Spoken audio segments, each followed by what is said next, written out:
Hello students, कल की class में हमने इकोनॉमिक्स शुरू करा था जिसमें हमने अपने विलेज पालमपुर की स्टोरीज के बारे में पढ़ा था।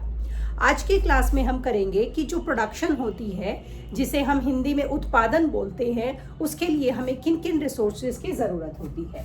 तो जैसे हमारे होते हैं प्रोडक्शन, जो प्रोडक्शन होती है इसके लिए हमें 4 फैक्टर्स की ज़रूरत होती है। ये होते हैं हमारे लैंड, लेबर और कैपिटल।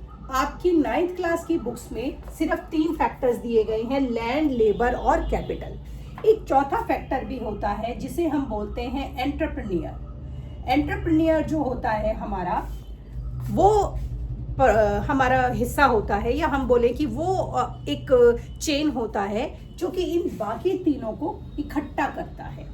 तो इसीलिए एंटरप्रेन्योर जो होता है वो बहुत इंपॉर्टेंट होता है। लेकिन क्योंकि आपकी अभी छोटी क्लास है और 9th क्लास में ही इकोनॉमिक्स इंट्रोड्यूस हुआ है, तो उन्होंने ये एंटरप्रेन्योर वाला शब्द आपकी क्लास में नहीं दिया है। तो सबसे पहले हम देखते हैं लैंड। तो देखिए, फैक्टर ऑफ प्रोडक्शन जो होता है वो हमारा होता है लैंड। हमें कुछ भी प्रोडक्शन करनी है, चाहे हमें फार्मिंग करनी है, चाहे हमें माइनिंग करनी है, चाहे हमें इंडस्ट्री लगानी है, चाहे हमें बहुत बड़ा इंडस्ट्रियल प्लांट लगाना है, चाहे फ्लाईओवर्स बनाना है, हमें सबके लिए एक बेसिक चीज़ की ज़रूरत होती है और वो होती है हमारी लैंड। तो लैंड के बिना हम कुछ भी काम नहीं कर सकते।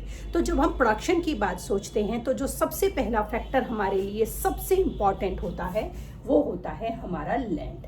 ठीक है, अब लैंड के बाद आती है हमारी लेबर।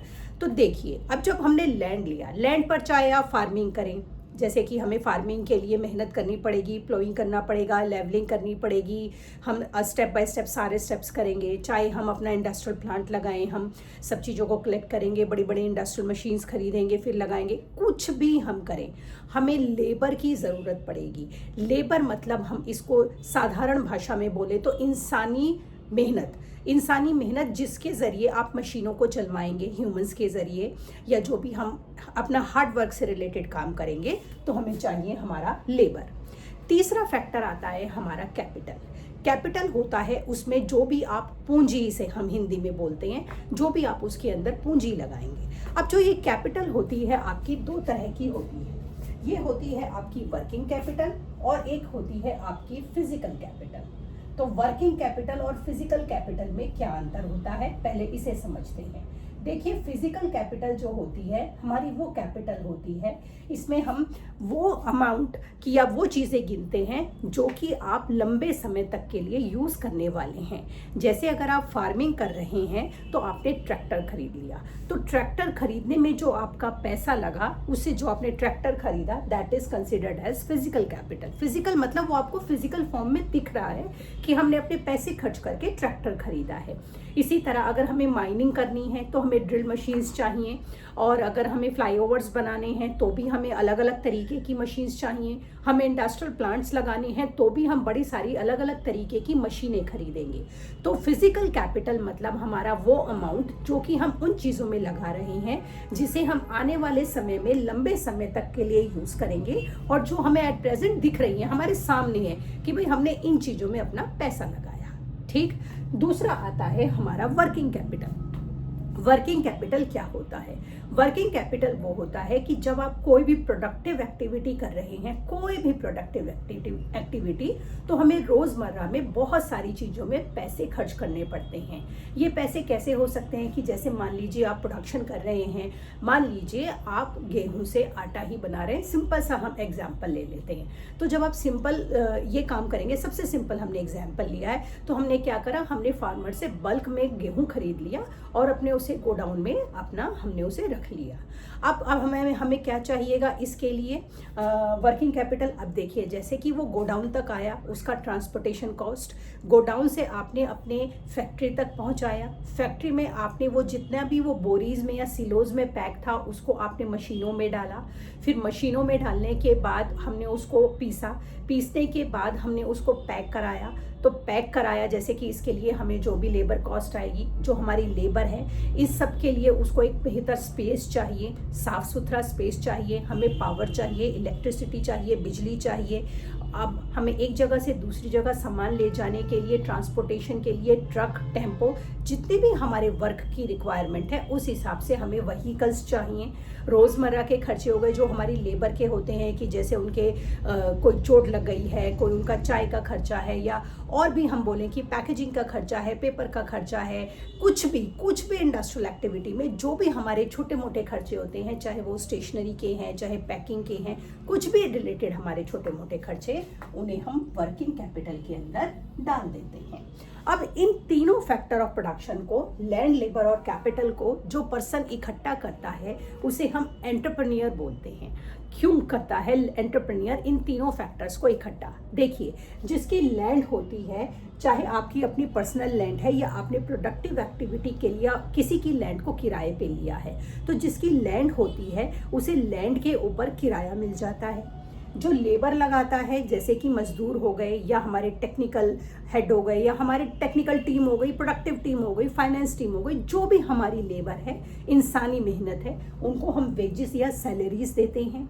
जो हमने पैसा लगाया उसके ऊपर हमें इंटरेस्ट मिल जाता है।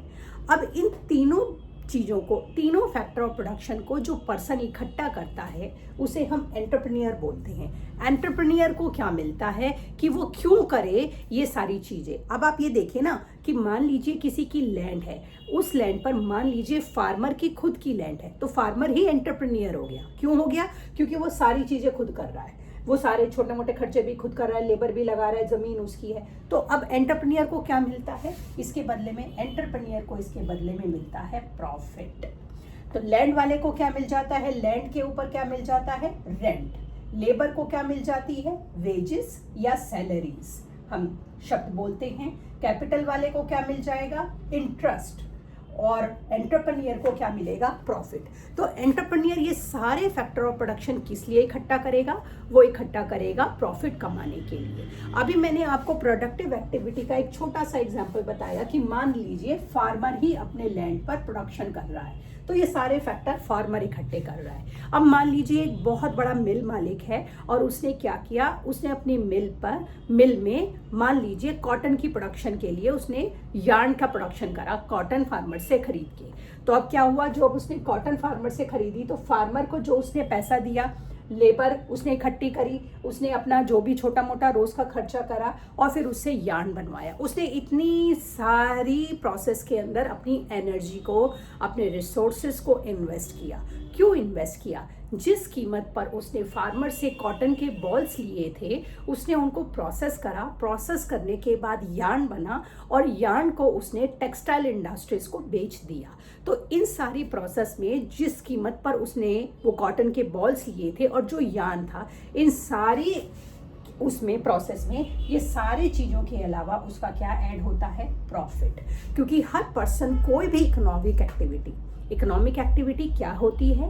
हर वो एक्टिविटी जो पैसा कमाने के पर्पज से की जाती है उसे हम इकोनॉमिक एक्टिविटी बोलते हैं। यहाँ मैं लीगली बात कर रही हूँ, हम कोई भी इलीगल इकोनॉमिक एक्टिविटी की बात नहीं कर रहे हैं। तो जो पैसा कमाने के पर्पज से की गई, तो उसने जब ये सारी चीज़ों को इकट्ठा करा, इतना उसने अपना समय, अपना सारे रिसोर्सेज लगाए। किस लिए लगाए? क्योंकि इसके बदले में उसे मिला प्रॉफिट। तो इस तरीके से जो हमारे प्रोडक्शन होती है उसके हमारे ये 4 यूनिट हम बोलते हैं। कोई भी प्रोडक्टिव एक्टिविटी हो, चाहे आप फार्मिंग कर रहे हैं, चाहे माइनिंग कर रहे हैं, चाहे इंडस्ट्रियल प्रोडक्शन कर रहे हैं, चाहे पावर प्रोडक्शन कर रहे हैं, कोई भी प्रोडक्टिव एक्टिविटी हो, उसमें हमारे ये चारों फैक्टर जरूर इन्वॉल्व होते हैं। हाँ, हमारे इन चारों फैक्टर में किस फैक्टर को ज़्यादा इम्पॉर्टेंस मिलेगी वो हमारी प्रोडक्टिव एक्टिविटी की नेचर पर डिपेंड करता है। बट ये चारों फैक्टर हमारी प्रोडक्शन एक्टिविटी का सबसे अहम हिस्सा होते हैं।